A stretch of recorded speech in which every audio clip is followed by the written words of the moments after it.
All units stand 3. It now appears as though shots are being fired. All officers use caution. It has been confirmed. Suspects are armed and are firing at police. 60 on the air. Northwest Signal 10. Building fire. Headquarters. Northwest Signal Fire Department. 1000 North Broadway. Towards North Park Drive in North Albany. Multiple explosions coming from 661. Unable to get any ambulance, any reach out except for 667. Automatically go to a third alarm. Hey, welcome to Scanner School. We teach you everything to know about the scanner radio hobby. Today we're talking about the relationship between social media and the scanner radio hobby. Now, we've got a bunch of notes for this session, and you can check them out online by going to scannerschool.com/session 226. Now, my name is Phil Lichtenberger. My amateur radio call sign is W2LAE. And if you have a scanner radio question for me you want answered in the next upcoming Ask Scanner School podcast, please use your phone. Leave me a voicemail, and I will answer you back. Put your voice on the air, and also put you in a running for a free tutoring session. You can go to 516-308-2885, or you can go to scannerschool.com/ask and fill out the form there, or press on the speak pipe link and leave me a voicemail message that way. And of course, join us over on Discord so you can talk all about this podcast episode by going to scannerschool.com/discord. Now, social media is an important tool when it comes to bringing people together online. It gives people access to others who share the same interests, beliefs, and thoughts, right? Now, social allows also family and friends to share photos, and maybe not for the best, their beliefs and their thoughts as well. But a lot of people have pushed away from social, believing there is nothing more than somebody watching over you, right? And collecting your information. And to a point, that's kind of right? You see, when a platform is free, you are not actually the customer. You are the product.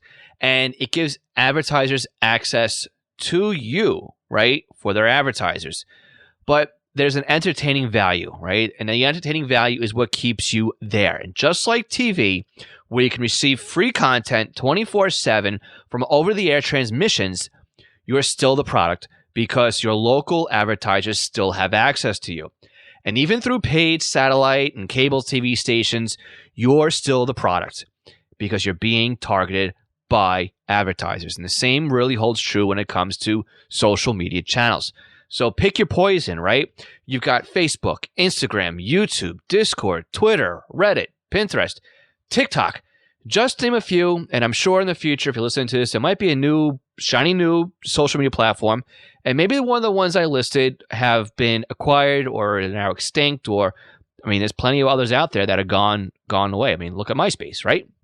And each have their own market, their own specialties, and their own fan base. It used to be that Facebook was only for those who are in college. Now it's open for anyone, right? Our parents, our kids maybe, our grandparents, maybe they're all on Facebook. You kind of really expect everybody to be on Facebook, and very few people really aren't at this point. But it's open for everybody. And it used to be also that TikTok was just for teenagers doing the latest dance crazes or lip syncing to music or doing whatever the latest trend was, right? Bottle flipping or something like that. But now TikTok is evolving, and it's no longer just that kind of content. And it's amazing to see just how much it is evolving and what it is trying to become. So what's interesting about TikTok is that first there was only 60-second videos. So, okay, great, short-form content. Keep that dopamine coming. Keep me entertained. Keep me scrolling through more. Then they release a 3-minute video, and it's like, these videos feel kind of long. Now, with starting a 3-minute video, doesn't really feel that long, especially when you're seeing more value in those minutes, right? And now, personally, they gave me access to 10-minute videos, and I'm scratching my head going, why would I ever need to create a 10-minute video? Well, wouldn't you know, I put out a video that was under a minute long asking a question, and my replies to that video are now hitting somewhere between 5 and 10 minutes to explain what it is, the questions that are coming into me. So it's weird to see how this platform is evolving and how you can use the platform.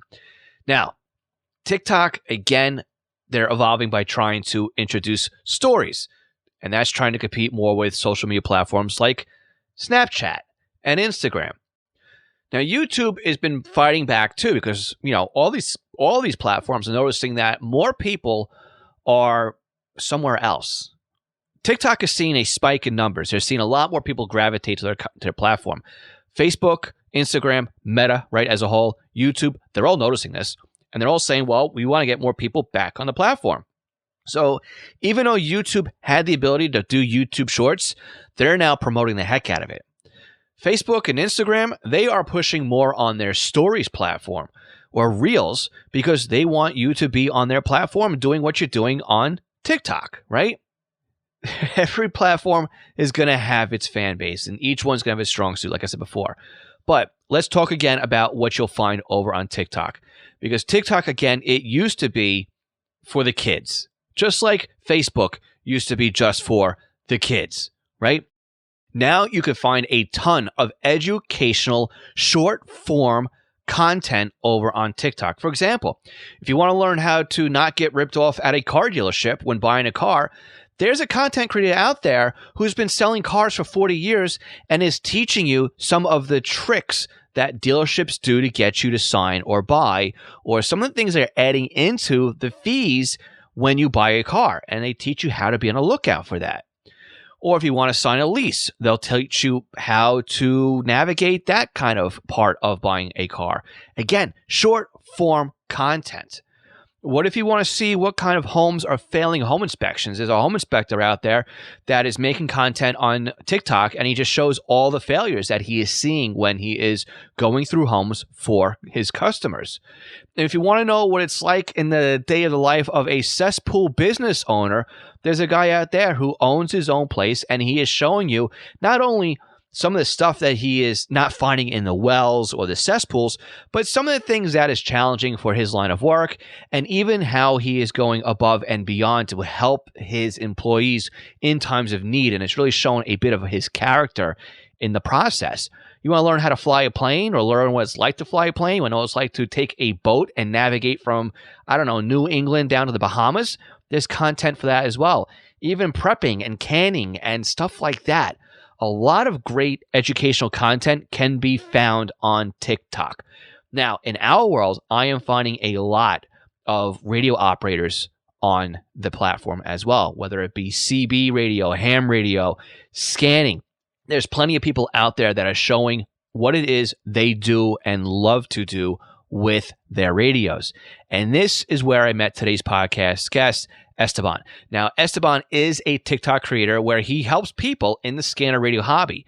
And he's here today to talk about how social media and scanning go together. So this is a great time. Again, I know I spent a lot of time pushing towards TikTok because, again, that is where I'm going right now. And the reason why I am on that platform and putting out a ton of content on TikTok is because a video takes me maybe 10 minutes to create. Doesn't take me a lot of time. I am getting a lot of success on there. I've got plenty of videos that are well over 50,000 views, 40,000 views. I got one that's over 100,000 views. And it's just a great way to show another side of what it is I do with the scanner radio hobby. On here, I try to be very educational and very professional when it comes to teaching about the hobby. When I get over to TikTok, it's more of a humor-based type of platform, right? So I'm showing something maybe I don't like, or I'm putting a sound effect over something, or I'm following a trend. So it's not really super educational over there, although I do have some educational videos. It's also whimsical and a different side and a different creative outlet over there. So, like I'm saying before, I'm going back. This is where I met Esteban, and I met Esteban when I was looking for radio traffic or radio TikTok content, and I came across what he's doing on his channel, and he is educating people about the hobby. He is showing what he is using. He is helping people with their radio programming, and he's really doing a great job at that. So I'm very excited to introduce all of you to Esteban Reyes. If you haven't seen him on any other platform before, because I know he is active on Facebook groups as well, today is a great day to learn a little bit about what he does on social media, and also how social media can go hand in hand with the scanner radio hobby.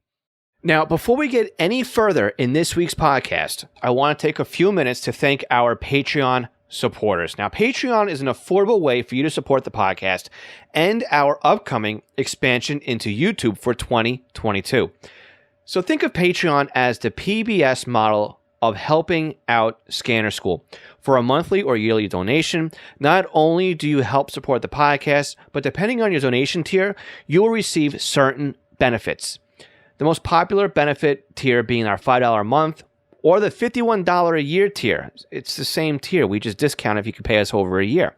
Now, this tier offers the podcast and YouTube videos early, and also you receive a free Squelchy pack of stickers, several discounts, and access to our monthly live Scanner Radio Roundtable discussion we hold monthly on Zoom. Oh, and by the way, most of the Patreon levels also get a special version of the podcast that does not include the middle advertising break in each episode. Now, find out more about Patreon and our supporting tiers by visiting scannerschool.com/Patreon. I'd also like to take a moment here and thank all of our Patreon supporters. Alan Gonzalez, Arthur Heron, Bill K., Brennan Sammons, Brian King, Buzz Gold, Chris Paris, Craig Harper, Dan, Dave Pasco, David C., Denny Crotty, Ed Walsh, Edward Bramlett, Glenn Wright, Greg Johnson, Guy Lee, Jack Kakak, Jacques Berry, James Broxton, James Felling, James Peruta, Jay Reed, Jeff Block, Jeff Chapman, Jeff McLeod, Jenny Taylor, Jim B., Jim Heinrich, Joe Curtis, John Cordoff, John Keel, John Sweeney, John Goldenberg, Joshua Robb, Ken Newberry, Kenneth Fowler, Kevin Zwicky, Lenny Bauer, Les Stevenson, Lloyd R., Mark Beebe, Mason Kramer, Michael Gorman, Michael Kroger, Mike Lopez, Nicholas Stenger, Paul Teal, Paul Seish, Randy Lee Wright, Raymond Hill, Roger Senstrom, Ronnie Bach, Sal Marandola, Scott Lefgren, Tim Mazza, Todd Glendy, and William Arcand. Esteban, thank you so much for being a guest on the podcast today. I'm really honored to have you on here. Thank you, and it's an honor to be here. So I know I haven't told you this before, but I want to say that you are the reason why I am on TikTok, and it's only makes sense to have you on here to talk about social media and scanning. So I always thought that app, right, was not for my generation, to be honest with you. I thought it was a little old to get on there. I thought it was more for teenagers and kids clowning around. And then I started to discover there was some radio content. I saw a couple amateur radio operators that were showing how, they were making contact. I saw a couple of guys doing parks on the air or POTA. And then I came across your feed and how you were, helping other people out to Scanner Radio hobby and answering questions. And I thought, there really is a place, right, to have Scanner radios on an app like this. So you are the reason why I have branched out a little bit into TikTok, and I've been having fun with it. So I wanted to personally thank you for, in a way, introducing me over to with the TikTok platform. So thank you so much for being the inspiration for that. It's an honor to hear that. I appreciate that. It definitely was a weird choice to do that because I didn't see anything on there for that, and I thought I'd try to introduce people into the hobby through this app. Yeah, and you're doing a great job at doing it. So whatever you're doing, keep it up. But before we start going, thank you. No problem. So before we start going down the rabbit hole of talking about social media and the role that social media can play with the Scanner Radio hobby, let's take a back. Let's put that in the back burner for a second here, and let's just why don't you introduce yourself, right, to everybody who's listening to the podcast episode. First of all, who you are and how you got started with the Scanner Radio hobby. My name's Esteban Reyes. I got started in the scanner hobby about 2005, 2006, doing security in Los Angeles. I wanted to know what was going on around me. So I went to Radio Shack, picked up a scanner and a police calls book. And of course, anybody that knows police calls, that was before radio reference was a big thing. And you actually had to go through the book and find your cities and counties and all the frequencies. And they were put out about yearly, I believe. So I did that, and I put in all the areas that I did security at, including my hometown and the surrounding cities in California. And from there, I got hooked. And then I found out later on you can do more with it, including my other hobbies, which is aviation and railroad. And that's what got me started collecting scanners as well. I had quite a few Radio Shack scanners. And then I still have one left from my collection that I had a couple stolen, unfortunately. Oof. And I had a couple that just gave out on me. and I still have one. It's the Radio Shack Race 1000, and that's still kicking. And then I moved to Missouri, and I just kept going from there. Nice. So I bet you it's a different scanning world between California and Missouri. I don't know if is the action the same, or is it just different technology? What'd you notice from transplanting nearly across country? Well, the first area I lived in Missouri was all analog, so there wasn't really any digital. And then I found out the Highway Patrol out here is on a statewide trunking system, and I didn't know anything about trunking because I didn't have to use it. Mm-hmm. So I hopped on YouTube and learned about it, and that's when I got introduced into digital scanners. And after some consideration and a tax return, I picked up my first digital scanner, which was a Uniden BCD 325P2. Okay. I had to figure out how to program that thing because it was different than just punch and enter. And thankfully, to a YouTuber named Erod 1944, he had a couple videos on how to do the BCT 15X and the BCD 996P2, and it's the same format in a way. And I was able to program my 325P2 after watching those videos. And scanning is definitely different going from California in the sense of there's more action in California. You can literally listen to all the surrounding areas because it's so close. Where out here, where I was living, I was in between two cities, and you have the sheriffs, of course, for each county, and I was close to enough to each county I can hear both of them. And then you have the cities that you can pick up, and on a good day, I could pick up Sedalia, which is where I later moved to, but I have my small town, and there's not a lot of action, so mostly you get the traffic stops, and hey, I'm at the school, watching to make sure that cars don't speed past the crossing guard and stuff like that. Where in California, you had the high-speed pursuits, you had all kinds of action when it comes to public safety. And then even with the aviation, it's different. And in California, you have so many air traffic controllers that you can literally just listen all day long. And out here, it literally goes from maybe 10 o'clock in the morning when there's action, but at night there's hardly anything. So the airport's all shut down. That's interesting. So yeah.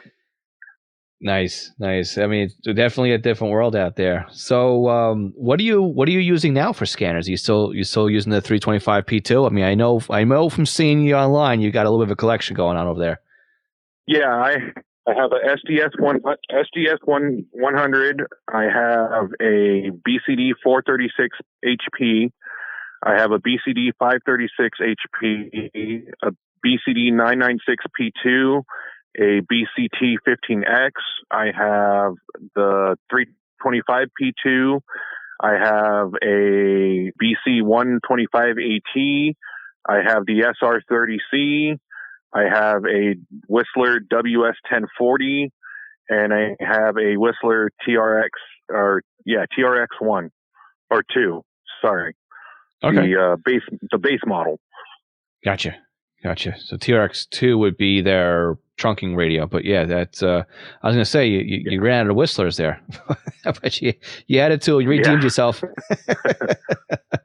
So, but yeah, definitely interesting to see. What camp a lot of people sit into. It's you gravitate, right, and especially when you're used to using one format of programming and you get that DMA architecture and everything else, right? It's very easy to stick in there and to learn it and just gravitate towards what it is, So any simulcast in your area that prevents you from using the 325 or the TRX1 or 2 or anything like that? Or, I mean, was there a reason for you to go for the SDS? Or was it just you went for it because, you got the disease like I have and you have to have it?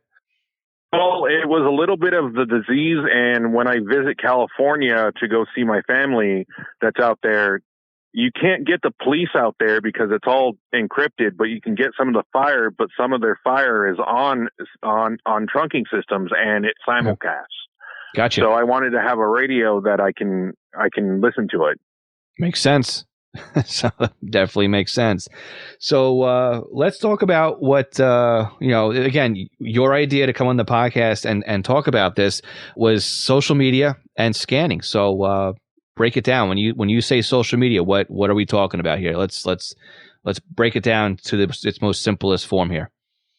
Well, when it comes to social media, everybody uses social media, and people back in the day, almost everybody had a scanner. And back in the 70s, I heard about everybody having a scanner, and then it just kind of died out. Like nobody really listened to the scanners anymore. And I mean, it's not dead. It's not like completely gone, but it just kind of phased out a little bit. And when you look at things, when I went on TikTok, I decided to use my TikTok to introduce people back into the hobby. And using a social media platform like that, it just it makes it easier for people to see that. And then there's the Facebook groups and everything like that. So when it comes to scanning and social media, it's there, but people don't really know about it, if that makes sense. Right. So I was saying, like, I was getting into social media. It's basically online communities, right, that are not websites per se. We're talking more like sites that are built for interacting with people from your mobile phones and more or less having that real-time interaction with it. So social media would be like, Facebook, Instagram. We could include YouTube with that, but definitely TikTok, Instagram, any one of those platforms, right, that has an online community based around being social online, where I think forums like Radio Reference or stuff like that, they're old school social media, right? So they're not they're not kind of wrapped into, right, the new social media, but there's still like a social media part of online forums. But I think because they're old at this point, they're aged, they kind of seem to always kind of take a back seat. I mean, there's no way anybody's going to ever recreate Radio Reference on another platform, right? It's never going to happen, and that's a good thing, right? You always know you're going to have that cornerstone of the hobby, but there's always going to be offshoots, and there's always going to be people who are going to say, you can't. Why redo that? Why go there when you can stay here? And it's not about going someplace else and leaving, right, where you like to go. It's using it in conjunction with. It's getting another avenue. It's getting another fix of content that maybe you're not going to get over on a forum, right? On a forum, it's purely text. You're interacting socially with your keyboard, right, or your thumbs typing. Yes. And when you get on the video, like you're on with TikTok, right? It's short form video content, and it's no more than 3 minutes. Although I just got access to the 10-minute videos, and I have no idea why somebody would want to watch a 10-minute video on TikTok, because that's really not what the platform is for. But at least not in my mind right now. But maybe I'm too old for that. But right, it's every social media platform is trying to grab attention away from the other social media platform, right? I mean, Facebook just said, or Meta just said, that they're losing views to people on TikTok. And I heard the other day that people are digesting TikTok, or they're sitting there on TikTok for an average of an hour and a half per session, if you can believe that one. And you think about that, it's like most videos are either 60 seconds long, capped at 60 seconds, or 3 minutes. And you're like, how does somebody sit there for an hour and a half going through TikTok videos until I realize it's 9 o'clock at night and I'm just sitting, I just turned off the TV. I'm like, well, I can go to bed now. Let me just look at TikTok really fast. And next thing I know, it's 11 o'clock. And I just spent 2 hours swiping through people's videos. So the content is there if you want to digest it. So it's an interesting medium and it's an interesting platform. I'm not just strictly saying TikTok, but it's not text-based. I mean, you can spend that much time looking on forums, but it's that dopamine drip, and you can feel it, right? I mean, it's an addiction, more or less. Yeah. Well, I think with TikTok, it's more personal because you actually get to see the person that's talking or doing something. You know, you actually get to see them, and then you can interact with them through the comments. And you know, I try to respond to all the comments that I get on my TikToks, and even private messages on TikTok. I try to respond. And there's sometimes where I put out a video and it goes, as they call it, viral because it's gone over 1,000 views. And, you know, I'm getting messages or comments, and I'm sitting there pretty much all day just responding to comments or private messages. Yeah, and you got to watch out because that could definitely take over. But again, the flip side is when you don't do that, right? You've got people say, you know, you're in an insult here and insult there because you're ignoring them. And it's not like, well, look, man, I'm a content creator. I'm not. This isn't my day job, right? I've got other things to do in my life besides answering your questions. So you got to walk that fine line, right? Of like, you know, do you answer everybody right away, or do you do what I do and you sit there and you queue them all up and you batch process them, and maybe I'll spend an hour sitting there answering questions or recording video responses so that they're ready to go later in the week. So you know, you gotta. It's tough. It's tough to figure out which way you want to do it. So, but you feel responsible some of my videos too. are spur of the moment too. Yes. Yep.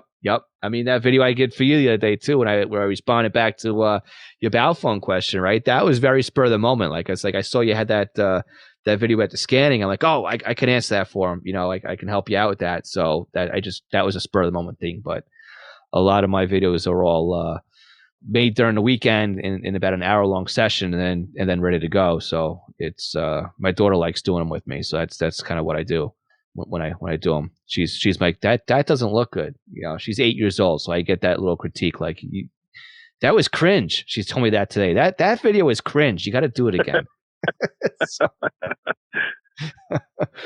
So, but I think TikTok, you're right though, right? The TikTok is it's very personal because it's very raw. Where when you go over to YouTube, right, the kind of the expectation when you go there is steady camera, a little bit of editing, good microphone, right? A little, because people over there will definitely let you know, like this is garbage, right? And they move on or something like that. But when you're on TikTok, they expect it to be handheld, phone in your face, basically, because you're either going to use a forward-facing camera or you're going to use a camera on something like that.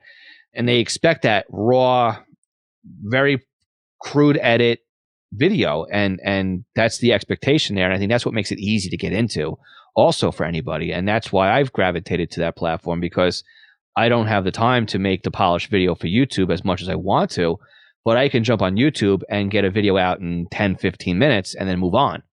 So it's a good platform just to get content out on. Yeah, and I don't know if you noticed, but you actually surpassed me on followers on TikTok. Oh, did I really? Yes. Well, sorry. I apologize for that. So, hey, well, I mean, you're a big person out there in the scanner world. I mean, part of the reason why I went with the SDS was watching your review on the SDS 200, and when I was also looking into the digital scanners, it was part of your videos on YouTube. So, I mean, you've been out there longer than I have, and when you offered to have me on the podcast, I was like, yeah, of course. You know, I mean, you've done quite a bit for the scanner world as it is, between your podcast, your YouTube, and now your TikTok. So that's why I figured we can do a show about the social media, because, you know, it's getting out there. Right. Yep, definitely. So, and I like the TikTok too, because I sound like old now. The TikTok. I like TikTok as well because it's a different avenue for creativity. Like I like to bring out a little bit of like my humor on there, whereas on the podcast I really don't show that too much, or 'cause it's more. I feel like this is more like formal and the social media, I can kind of let a little bit of that, the layer back, so I can let out some humor. And again, I did a Baofeng video on there that has got over 100,000 views so far. And every once in a while, it's weird. I'll see like the wave hit, right? I'll get a ton of followers, but just because of that one video, and a ton of hate in the comments. Then it goes away, and like a week later, it resurfaces again, and then I get a wave of followers, and again a ton of more hate on there. So I did a follow-up video to that, and of course the follow-up video gets no views. So everybody still thinks that look, I do bash on Baofeng or Bofeng or whatever you want to call them. I mean, that's just part of I guess my branding at this point.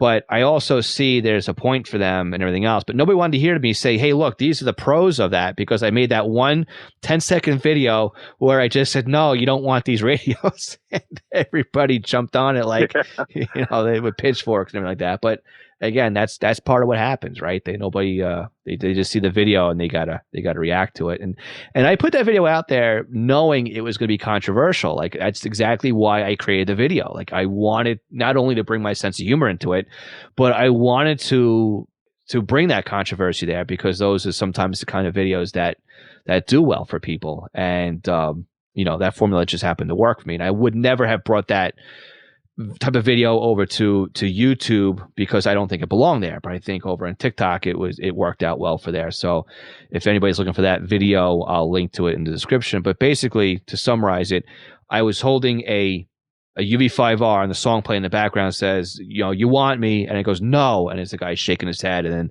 it just repeats. And I showed another Baofeng and it says, you want me, and it goes no, and it's Danny DeVito saying nope. And then the third one was, you want me, and it goes nope, and it was Randy Marsh from South Park saying nope at the corner.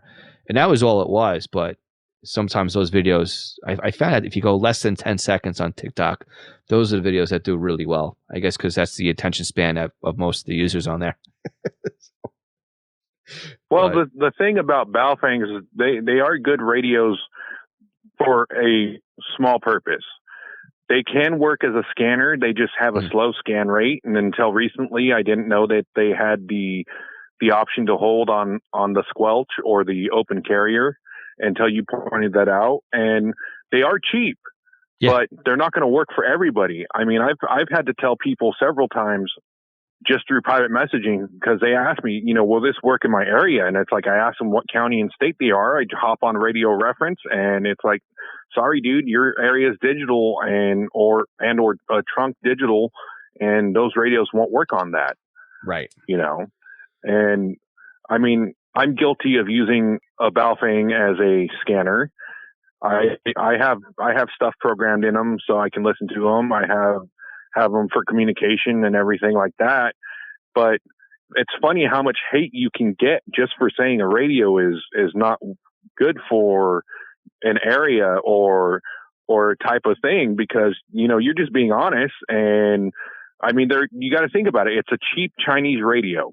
It may work, it may not. And if you press the talk button and you transmit and they catch you, you're in trouble. And that's what some people don't understand, is you got to use the chirp program. And when I program like any public safety, I program on the transmit frequency, I program the FRS channel 1. So that way, if I accidentally hit the push to talk, it transmits on the FRS channel 1 and not the public safety frequency. Right. So what I normally do for that is there's the duplex setting in there. And if you set duplex to off, it actually inhibits the transmit on that frequency. So that's one way you can do that. And then on radios that don't allow you to do that, what I was doing is I was setting my duplex offset to like plus 70. So that would take it out of band. So there'd be no way for the radio to transmit there anyway. So that was always my workaround when I programmed up those radios for people. But yeah, I ended up really, I mean, again, a lot of the people that were complaining about my video were like amateur radio operators. Like, this works great for amateur radio. What are you talking about? Gatekeeping. And I'm like, no. This is a scanner radio channel. And I'm explaining why I wouldn't use this for the scan. Same reasons, right? We just went through is slow scan rate. You can accidentally transmit. And I think I added to the fact that, there's only 6 alpha characters on the display. There's no way to lock out a frequency, or ignore a frequency if it's bothering you. But again, I went through a whole bunch of pros too, right? Desktop chargers. I love my desktop chargers. And that's something I wish that any other manufacturer would bring to the market, would be something to desktop charge them. But it is the goldfish mentality over there, though, right? It's like the attention span is so narrow that you've got to get them in 3 seconds, or they're moved. They're onto somebody else. But that's the same with any other video platforms. The same with YouTube or Instagram, right? You've got to get them on the hook within the first 3 seconds or so, or else somebody's going to swipe, and that's going to be it. They're never going to watch the rest of the video. So it's interesting to experiment with and play with the formulas and everything else. Hey, did you realize it takes us almost $100 a week just to have this podcast episode professionally edited and sent over to you? This doesn't even include website and podcast hosting, administrative help, and other monthly subscriptions that are required to put the podcast out there. Now, you can help us offset these costs when you shop online. So if you're looking for a scanner radio or some software, looking to bid on items over on eBay, or if you're looking to purchase anything, and I mean anything, on Amazon, you can help support Scanner School in the process, and this doesn't come at any extra cost to you. So please check out scannerschool.com/support for the multiple different ways that we have out there that you can help support us when you shop online. Again, scannerschool.com/support. Are you looking to learn more about the scanner radio hobby? We currently have courses on how to get started and up and running with software-defined radios and how to turn your SDR into a fully functioning scanner radio. With free software, you can see more and do more with trunking than ever before. And with new courses scheduled for the upcoming months, our offerings will be expanding into both Uniden and Whistler hardware and software. Check out our courses at courses.scannerschool.com or by looking for the link in this podcast description. National Communications Magazine is your personal library of scanner, CB, GMRS, FRS, MURS, and two-way radio articles written by the best minds in the business over the past 3 decades. Your NatCom personal online access account allows you to download the newest issues of America's hobby radio magazine, as well as back issues too. Visit natcommag.com to download your free sample issue and sign up today. Did you know that a pager can make a great addition to your scanner radio collection? And even if I didn't own East Coast pagers, I still have one or maybe a couple of pagers as a part of my scanner radio setup. This is because a pager can be used to just monitor your local fire department or your regional departments, and if you set it up correctly to alert you when the tones are sent over the air, then the pager will remain silent until you need to know what is going on. This frees up your scanner to monitor everything else that's going on besides your local stuff, or can prevent you from missing the local stuff because your scanner is busy doing other things. Now, pagers aren't just limited to fire dispatches anymore. Unication has great solutions to monitor both analog and P25 paging systems, where many public safety and police departments are switching over to. Swissphone and Apollo make great analog solutions as well, and all three still sell POGSAG and Flex pagers, still in use by many departments for text alerting. East Coast Pagers is an Apollo, Swissphone, and Unication dealer serving the North American market, and of course is one of my online companies. So if you're looking for a personal use pager or one for your department, contact us for a free quote and let us know you're a Scanner School listener for something a little extra with your order. For our full inventory or to request a quote or just to contact us, please visit eastcoastpagers.com. Besides the TikTok platform, we can go back to TikTok in a bit. The other platforms that I'm sure you've been on and I've been on and everything else, Facebook, right? And Facebook, you said there's a ton of groups on Facebook. So let's explain for anybody that's not familiar with Facebook or has been living under a rock for the last 10 years or so. Can you explain how Facebook groups would work and how they would help benefit the scanner radio hobby? Well, in some cases, in some groups, you actually have to ask to become a member, and there's questions on there that you have to answer, and then they accept you or they don't. In some groups, you just join and you're in there. And the way that they can help is there's people on there already that are familiar with scanners, and For example, in 3 of the groups I'm in, there's a guy that's in all 3 of them, and I think his name is Dan Bowman. Mm-hmm. And he's a really good person. Some people take his advice as coming off strong, and in some ways he can, but all he's trying to do is help you understand and help you with the problem that you're having. And that's the thing with these Facebook groups is you can go in there and say, hey, you know what? I have this scanner and I programmed these frequencies in and it's not working. This is the scanner I got. What's going on? And it could be one of 2 things. They're encrypted. They're on a trunk system now. Now, as you know, radio reference is a user interface. It's done by people submitting information to the database. And if that new information isn't submitted, you're going to have old information. So these people, will give out the options of, hey, they either switched recently or it's just not updated in the database, give it some time. Or I see a lot of programming questions like, I just got the scanner. I've never had a scanner before, or I've been out of the scanner game since X insert year here. And there's some people that will walk you through the comments, or they'll private message you and they'll walk you through it until you get it. And there's even been people that like I've called on the phone through because they had trouble on social media, and I've walked them through how to program the scanner. And so these groups can help you either get into the hobby, or help you with your scanner if you have problems, or even let you know, hey, I'm sorry, but you just got the wrong scanner. Unfortunately, right? That's always like, you don't know what you don't know, but that's exactly what, you hit it right, hit the nail on the head, right? It's a community and people just want to be able to go out there. Some people bash other people, right? But other people, they're there to help you, right? And I know I've had interactions with Dan in the past. I felt the same way. It's like I'd say something and he would challenge me. It's like, well, but once you understand that it wasn't really a challenge, it was just his way of typing, right? Then it's all good, right? I respect exactly what Dan has to say. He's really good at helping other people out, and there's other people out there who are really good too.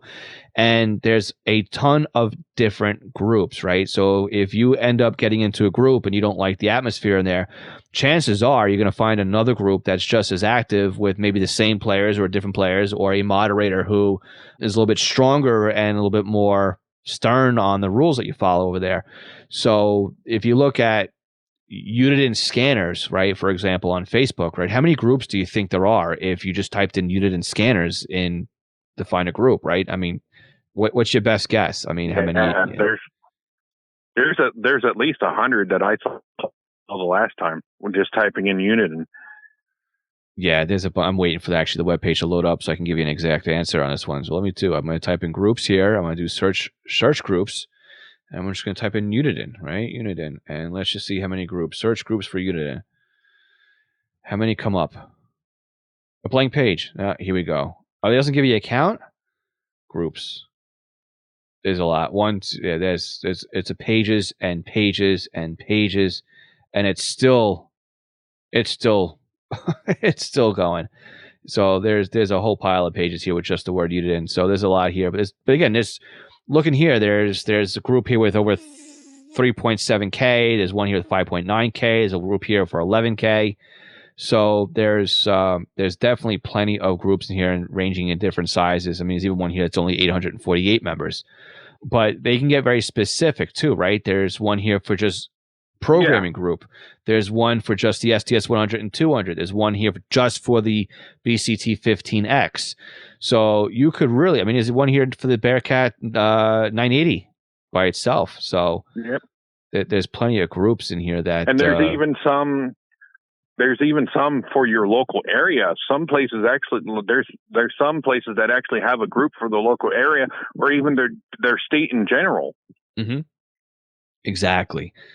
So the social media aspect of scanning is really great, because I think not only is it the ability to network with other people, right, who share the same hobby, which is what Facebook wants, right? They want you coming in and finding a group, which is why they promote a lot of the groups, because they want you in there interacting and being part of a community. They want you to spend time on their platform, and they're giving you the ability to do that.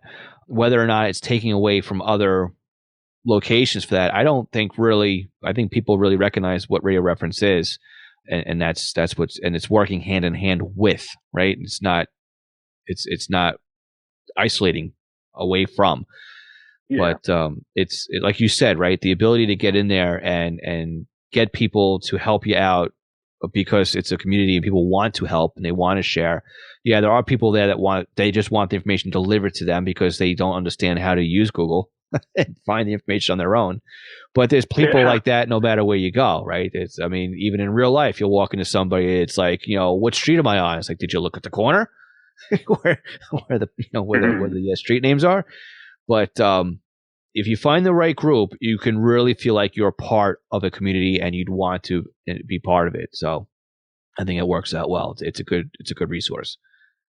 Yeah, I'm in so many groups that it actually takes up my Facebook feed, and I look at all the posts that come up, and if I feel I can help, then I jump in and leave a comment. Like recently, there was a guy that posted about his SDS 100 showing nothing to scan, and I just asked a simple question: Did you program it by hand? Did you use Sentinel? You might have to go in and actually turn on the scan list, because that's what a lot of people have a problem with between the 436, 536, SDS 100, and 200 is they program it in, but when they forget to go into the settings and turn on the downloads and turn on the monitor, so it's on the scanner, but it's not scanning, and they got to go through and turn them on. Yeah, all the service types are off, and that was my biggest, wanting to throw my brand new 436 across the room when I first got it. So because you should enable them, and then you forget. Yeah. I think I've told the story before on the podcast where when I was setting it up, I was trying to just put a couple of when it hits the fan groups together, and I was trying to put in my local utilities, and every time I would just isolate that one favorites list, it would say nothing to scan. I'm like, I don't understand. I programmed it 4 or 5 times now, and it still says nothing to scan. I can see the frequencies in there. I know it's programmed in there. And then I realized, oh yeah, I didn't turn on the service tag for utilities. And once I did that, it works. So now you learn, right? Yep. And that's one of those things that I've learned that. So now the first thing I do when I make sure I've got a new profile is I go through Sentinel and I check every single service type, because you can't do that on the scanner itself unless you actually have a frequency in scan that matches that scan tag, or else it's just going to give you the 3 dashes, so you can't enable or disable it. And then when I'm helping somebody else out with a tutoring session, like one of the first things we do too is I go, let me see your profile settings. What do you have enabled? Because I've been burnt that badly by that mistake that I am unwilling to let anybody else pull their hair out because of it. So, but yeah, and that's, again, it's something, like I said before, you don't know unless you know, right? You don't know what you don't know. And somebody just doesn't know that you have to go in. Oh, I've got to unlock it here. I have to look for this over here. Even the idea of having it unlocked on the GUI, right? Having it unlocked in your favorites list. But then you may have it locked because you have a system key locking it or a group key unlocking it. There's a lot of different layers in these scanners, and they're not as simple as turning switches off and on anymore. So I can see how a lot of people get very frustrated with it. But again, social media too, besides getting help, right? It's a good place to, if you're safe about it, it's a good place to actually sell your equipment and purchase new equipment as well, right? Yeah. In fact, I bought a BCD 396. I think it's the T. And I bought it off of a guy on Facebook in one of the groups, and I have it, and I've been enjoying it. And you can sell them, you can find them. People might even give you a good place to buy them from. Like, hey, this place has it. For example, the SDS 100 and 200. They're hard to find right now. And sometimes there's guys that come on and, hey, Bearcat Warehouse has it right now, or Scanner Master has it right now, or Zip Scanners has it right now. And they'll list the price that they're selling it for. And sometimes they even list all 3 of them have them, and they list all 3 prices, so you can make a decision on where you want to buy them from. Mm-hmm. Yeah, I mean, it's definitely good to have the community like that. So, and one tip of advice, if anybody's going to do any buying or selling on social media, I definitely recommend PayPal and do not use friends and family. So I know in the Scanner School Facebook group, somebody bought a radio for somebody and they were a scammer, right? The person that was selling the radio, and the guy came to me, he goes, what am I going to do about it? I said, what do you mean, what am I going to do about it? I've got no recourse here. I mean, you two of you did the transaction. He goes, yeah, but I got burnt. I'm like, well, you use Facebook Cash, and that's only for friends, people you know. I mean, it's not for buying and selling. It tells you that it's not for buying and selling. So I'm like, there's nothing I can do. I mean, it's buyer beware, and my advice is definitely use PayPal Merchant, and that's one of the things I always do. To not Merchant, but the PayPal. When you're buying goods and services, if somebody insists on doing friends and family, then what I would do is say, well, whatever price you agree on, add 6% to that. That covers the person's fee and then a couple extra dollars, really. And, that makes them at least feel good that they're going to get a couple extra dollars in their pocket for the inconvenience of not using friends and family. And then you get the insurance of if anything goes south or sour, somebody doesn't deliver, or they give you a pile of bricks, you still have PayPal on your side to dispute the transaction. But these are all things that, again, you kind of have to learn. Either you got burnt or you've watched too many people get burnt. So I would never trade a scanner, or I would never send cashier's check. And I'm sure there's people out there going right now, but I do it all the time and I've never had a problem. But you do it one time and have that problem, and then it's a whole different story. So yeah, in fact, some of these scanner groups even tell you to use PayPal when doing transactions, just for that very reason. Yep. So there's definitely people out there though that try to take advantage of it. I've seen it happen in some scanner groups. I've seen it happen on some other commercial groups as well, commercial radio. So it's usually the same cast of characters or similar names and a lot of this stuff. But again, you don't know what you don't know. And if you're just new into the group and you see a deal that's too good to be true, chances are that it is too good to be true. But not to put a negative on the social media. So let's figure out something else positive. What other aspects of social media do you feel work well with the scanner radio hobby? One of the things I enjoy is seeing other people's Radio Shacks and even antenna ideas. There's several ways you can set up your radios, from having a custom built rack to getting Scanner Master sells racks that for radios.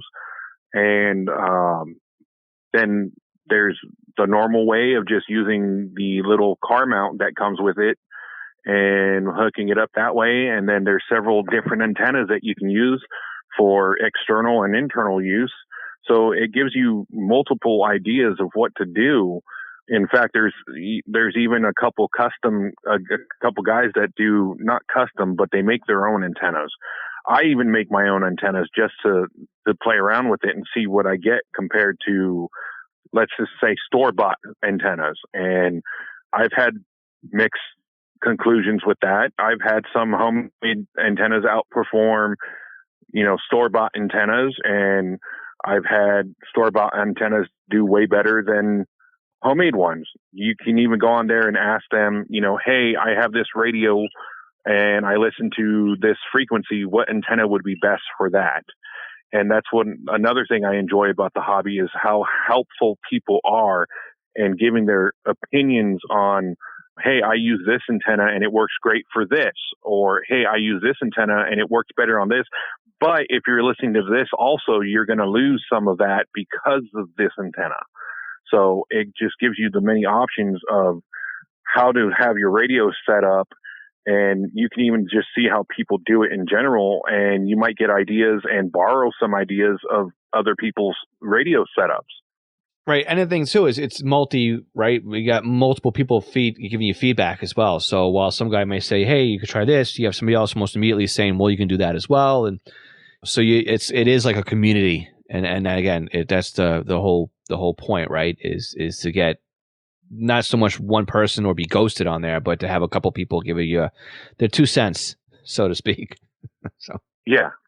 But that's a good point, though. Exactly what you said. I was never really thinking about that when it came to social, but yeah, just seeing how other people have set up their stuff. I've seen a lot of great ideas too. Like people make their own, like they look commercial made, like the consoles where they will use the Harris plates, or they'll use, the actual metal cutouts that cost $100 a piece. And it's like, but this guy over here did it with fiberboard, and they put felt over it, and it looks just as nice. So how many different ways are there to skin a cat? But there's different, just seeing how people did it differently. And again, too, is that whole deal like, well, I finally built this. I like the ones too where it says my little corner, right? I'm just getting started. What are you so embarrassed about by saying I'm just being started? It's a good setup, right? And if it works for you, if it's only 2 scanners or 1 scanner, hey, it's still better than no scanner. So it's great. Be proud of it. It's a good step in the right direction. Yeah. In fact, I have a couple TikToks that are going to be coming up based on antenna splitters. And that's a lot of things people don't know is you can share one antenna on multiple radios, and there's several ways to do it. And in fact, in one of my TikTok videos that's going to be coming up, I'm going to show the way I originally did it, and then this antenna splitter that I got on Amazon, and then I have a antenna splitter that I got from Scanner Master for when I finally do set up my radios in my new house. I have these 3 different ways of doing it, and it's going to give other people ideas. So if they do have multiple radios and they don't know what to do, and they're just stacking the radios on top of each other with those telescopic antennas, they'll be able to do things where they can get one antenna and have multiple radios on it instead of stacking these radios and antennas on top of each other. Right. Yeah, a lot of people don't understand, there's a multicoupler I can buy, or what's the difference between a passive multicoupler and an active multicoupler? Why don't I use cable TV splitters or BNC barrel connectors or everything else like that? And again, I did a whole podcast episode on that, right? When good enough is good enough, right? To keep it simple, stupid method. And I basically said, look, for the longest, when I first got started here, I used a cable TV splitter. Yeah, I'm guilty of putting T connectors in, but I also used a multicoupler. So sometimes it is whatever works and whatever gets you up and running. But don't if you see me do the same kind of videos, just remember there's no harm in that, because it's your way of explaining things, and then there's my way of explaining things, and I'm sure after hearing this podcast episode, you'll have somebody else come on and do the exact same thing that you and I are doing. And that's great too, right? Because the more people you have coming onto the platform and doing content like this, the more people from the hobby will gravitate over to the platform and have content like this. So I never look at it as a way of, and I'm glad you don't either, right now, as me competing with you or you competing with me and trying to one up, because that's exactly not what it's about. It's about coexisting, doing it your way, me doing it my way. And I'm sure eventually, because right now I'm just getting started, I'm sure eventually I may make a video that you might have done 6 months ago, right? And it's not me copying you. It's first of all, it's how many videos can we make on a topic of scanner radios, but it's my spin on it versus your spin on it. And then likewise, if you were to make a video that I had just made or even released the same day, it wouldn't bother me, because it's your way of doing it and it's your way of bringing it to your audience. But again, for somebody who's coming in from the outside, has never been on TikTok, they find now 2 creators that are building a community around this, and then somebody else comes in, well, I can make this too, and I don't repeat myself, but the more people who come on and create content about the scanner radio hobby, it just means that there's more content to digest, and it helps everybody out in the long run. I mean, that's why you don't see one creator on YouTube showing the best video content for recording video with your smartphone. There's 100 people doing that, because it's all their way of doing it. Or there's not one person showing you how to use Windows, because there's hundreds of other people showing you how to use Windows, because they all have their own audiences. They all have their own way of teaching, their own way of explaining things, and their own personality that gets behind the video. And again, something like that is really what comes through and shines when it comes to creating that social content as well. Well, and that's the thing, is a lot of people got to remember it's a hobby. Yeah. Do it. Your way could be better for somebody than my way. My way could be better for somebody than your way. It's a hobby. You gotta learn from somebody, and then you gotta figure out your own way. And that's what a lot of people don't seem to realize about hobbies, is there's no right or wrong way to do it. Right. And that's the fun of it, right? And that's exactly it. And that's part of why I always pursue people to don't just go online and get the frequencies, right? For some people, that's great. That's what they want. They want to listen to police, they want to listen to fire. But I like to say, pull back that layer, right? And see what else is out there. The secrets are in the searches. What else can you find?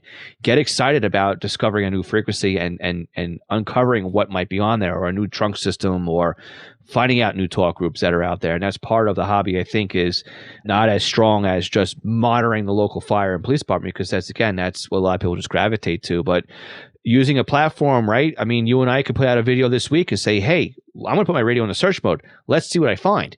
The two of us are doing it completely different, but we're together exposing more people to the idea of hitting that search button or setting up search banks and finding out what's out there. Same principle, but just, again, a different way of delivering the content. And it's not any way of saying, well, you copied this guy. No, it's just my way and your way. It's perfectly, it's perfectly acceptable. It's when you do the exact same thing the exact same way. It's when it gets to be a little suspect. But yeah. Yep. Like I call searching rabbit hunting, because I don't know what I'm looking for, and it's just like rabbit hunting. You're out there looking for a rabbit, and then when it comes across, you're going after it. Well, when I'm doing that, sometimes I know what I'm looking for. Like I did a TikTok the other day about using two Baofangs to check frequencies that I got off the FCC ULS site to right. see if they're actually active, or if they are still the frequencies for the fire department. And I said in the video, I call it rabbit hunting, because that's what I'm doing. I'm hunting these frequencies down to see if they actually work. And sometimes it takes days. Sometimes you get a hit that day. Sometimes it actually takes months. I sat there for a good month tracking down all the frequencies for a trunk site in Pettis County, Missouri, that wasn't on radio reference. I came across it. It said it was Motorola Turbo, and I sat there and I had several scanners going on frequencies. I put the control channel in the FCC ULS site, and it gave me a list of frequencies, and I had all of them going, and eventually I got it. And then I did the what is it called? I can't remember what it's called. The where it goes in the number sequence, the LCNs or whatever. Oh, okay. Right. Logical channel numbering. Right. Yeah.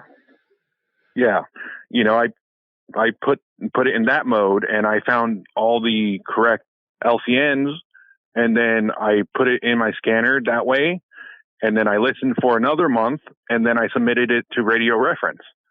And right. even that, like I went on Facebook and asked, hey, is anybody in Pettis County, Missouri, and do you know what this trunk system is to? Unfortunately, I didn't have anybody in the Pettis County area, but I was able to find out what it was and mark down a couple things, and I shared my findings on the Facebook group as well, just to kind of encourage people to do the same thing in their area. Right. Yep. I call them the secrets in the searches, or the secrets are in the searches, because you never know what you're going to find, right? They're secret until you uncover them. And exactly the same thing, right? And just by doing that, I've discovered that the USPS is using DMR, even though it's listed on radio reference as a P25 frequency. And I confirmed that with Chris Paris, who found out the same way that people were submitting federal information to him, saying that, they discovered also that they're using DMR on the same frequencies, or even hunting out control channels and DMR systems. I like doing that with my SDRs. And again, it's just a different way of delivering the same content. Or I ward driving is another way, right? Where basically you have the scanner in search mode, or a close call, or I like to do spectrum sweep. And I discovered that a school district that wasn't too far from me, instead of being analog, like it was listed on radio reference, they went DMR. So I was able to get the color code, the talk group, right, the time slot, same frequency, looked them up. And it's what I heard was, I'm walking between the building heading towards the buses now. Well, wouldn't you know, right? The frequency was listed for buses. So, okay, that's the new bus frequency. So, a lot of different ways of gathering information. And like you said, your way of doing it and hunting wabbits might be a good way of doing it for people. Yeah. And Yes. and you know, you see people on the Facebook groups too as well talking about their close call hits or their search hits and asking if anybody is in that area. And you never know. You might be in this Facebook group and you might have somebody down the road from you that's more experienced in scanning and has these frequencies and already has it labeled out, but it's just not on radio reference. And they can share their findings with you. And that's Right. what you have, that platform to do that. You have that platform to share what your passion is, as well as finding out new techniques and new ideas or stuff like that. And that's what's great about the social media platforms. Yep, 100%. I definitely agree with you. So we spent about, I say, close to an hour going through some social media stuff here. If anybody is looking for your content, where can they find you? They can find me on TikTok at 626 Hawkeye. That's 626 HAWKEYE.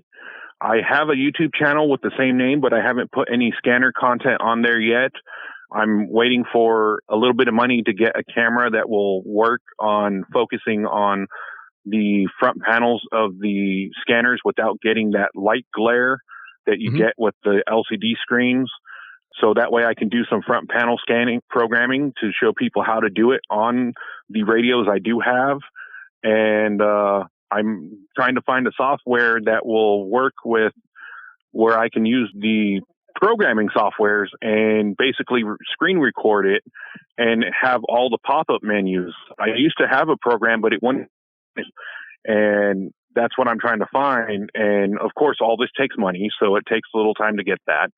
But well, I'll give you a little bit of advice YouTube, for that one. I'll give you a little quick advice to cut you off. When it comes to recording the content with your camera, right? Sometimes just changing the position will get that glare off the screen, but the cameras in the phones are really, really good these days, right? So whatever you have in your camera phone is good to get started on it. A tripod will be your best friend when it comes to something like that, because once you've got it fixated on exactly where the light is not glaring on you, you can lock in that position and leave both hands open on the keypad. When it comes to your computer and recording videos, are you using Windows 10? Yes. Just hit Windows key and G. That puts the computer into game recording mode, and it actually brings up an Xbox control on your screen. And I've used that constantly. I used to use it on my daughter's laptop, and I even use it on my Windows computer. If I need to create a quick video real fast of just a screen capture, hit Windows G. That brings up a recording console and hit record. And that will save your audio and video, what's on your screen, to your, if it's not into my videos, it's under my documents. It's one of those two places. And then you can take it and then move it someplace else and edit it. And I don't know if there's any more free Windows program. I know like Windows used to have a free Windows media editor, but I used to use that all the time too, to quickly edit the videos. So there really is still some free, quick, and dirty ways of getting video created and edited with the equipment you already have. If you're looking for a good video channel, you can look at it's Sean Cannell is the content creator, and he has a YouTube channel called something Media. I can't remember the name of it right now, but it's SEANCANNELL, I think it is. I actually bought his course to create content for my YouTube channel. Let me see if I can find him. Sean Cannell. No, I'm not gonna be able to find it, but it's Media something or other. I'll get you the link. But he's got some great ways of getting out and getting started on with video for like on the cheap.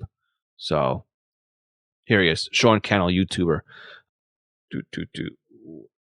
Think Media is what it is. Okay. Yep. That's I actually bought his course. It was like $1,000 course. So, wow. But you don't need his course. You can listen to his podcast, which is a summary of everything he's talked about in the course anyway. And his YouTube channel is awesome for doing that stuff. So just look for Think Media on YouTube, and that'll get you really going on bare bones YouTube content creation. Okay, I'll have to check that out. Yep. All right. So I cut you off in that one. So to summarize where we were before, you're on TikTok at 626 Hawkeye. Again, we'll put a link to that in the description. You're also on YouTube at 626 Hawkeye. And where else were you? Well, I do have Facebook, but it's set to private. I'm thinking of making a group because of TikTok, and that way. I'm on Instagram as well, also as 626 Hawkeye. But I'm thinking of making a group on Facebook just to be able to share upcoming topics that I might be covering, or when I get things in the mail, opening them up and kind of showing them off. And then normally what I do, like I've bought antennas off of pretty much everywhere, and I'll test them out, and then I give my reviews on TikTok.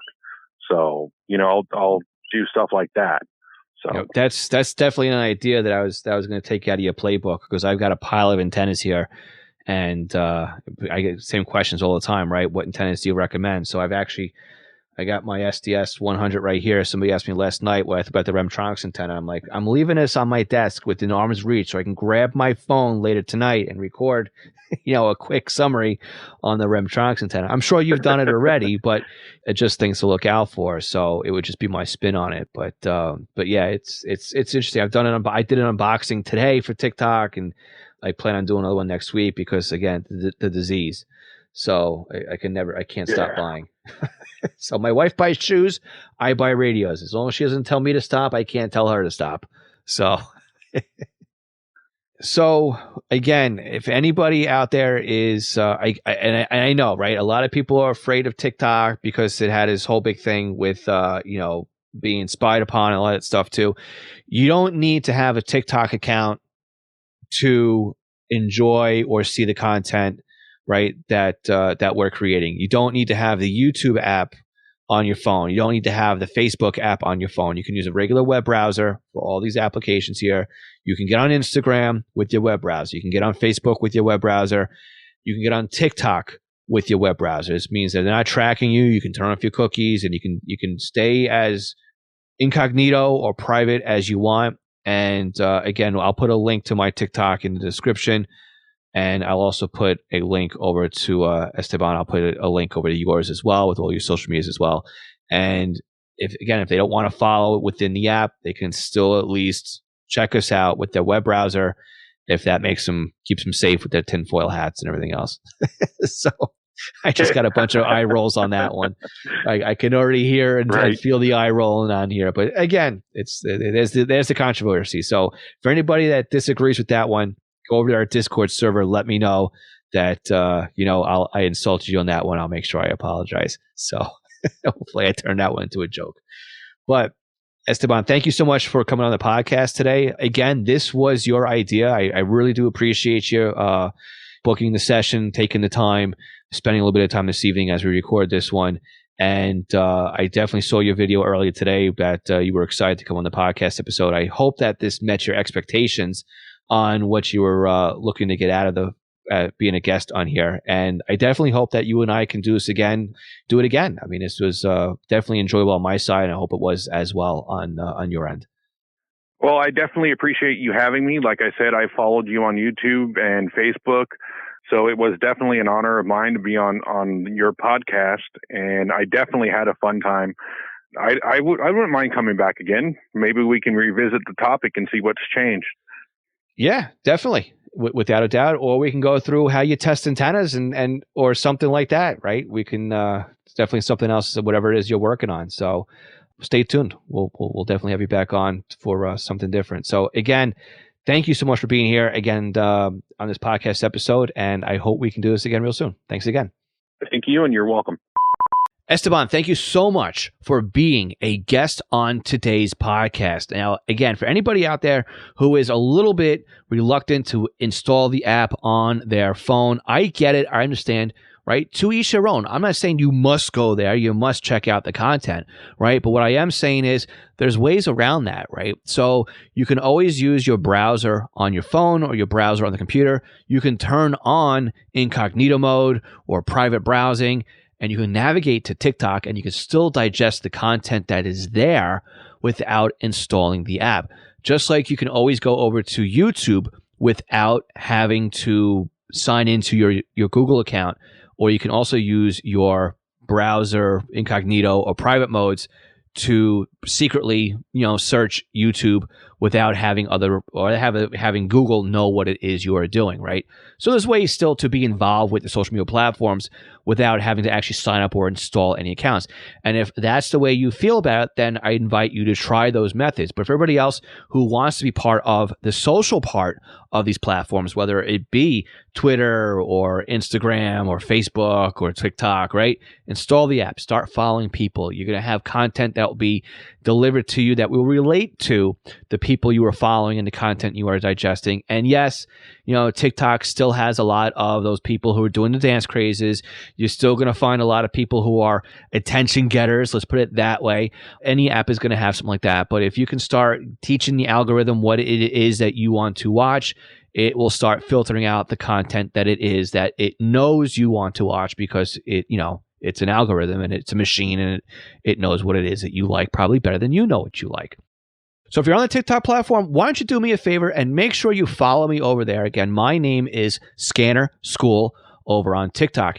And besides following me, make sure you follow Esteban on there as well. He is 626 Hawkeye. And again, we're going to have a link in the description of this podcast episode. So if you're listening to this on your podcast player, just swipe up and there'll be a link in the description. If you're over on YouTube, we'll put the links over there as well in the description to both of our channels on TikTok.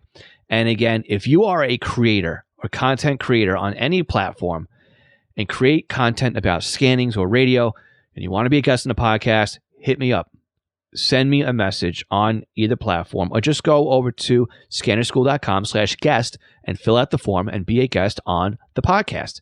And as a reminder, I am still looking for questions for the next Ask Scanner School podcast, which releases on the first Tuesday of every month. You can submit your questions via our voicemail at 516-308-2885, or using the SpeakPipe link, or even the form at scannerschool.com/ask.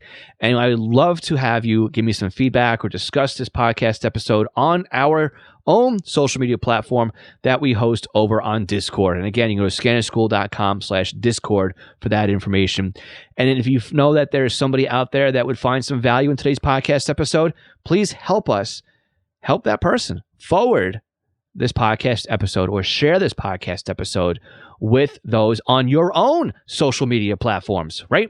Share us on Twitter or Facebook, or even your email, the old school social media platform when it comes to computers, right? Or maybe that was bulletin boards and BBSs and IRC and stuff like that. But I don't think anything is anything older than email, right? When it comes to computers and keeping in contact. So with that, we got a great podcast episode in the queue for you already for next week. Make sure you subscribe to the podcast episode, and we'll catch you all again next Tuesday. My name is Phil Lichtenberger. My amateur radio call sign is W2LIE, and this is Scanner School, where we teach you everything to know about the scanner radio hobby. 73.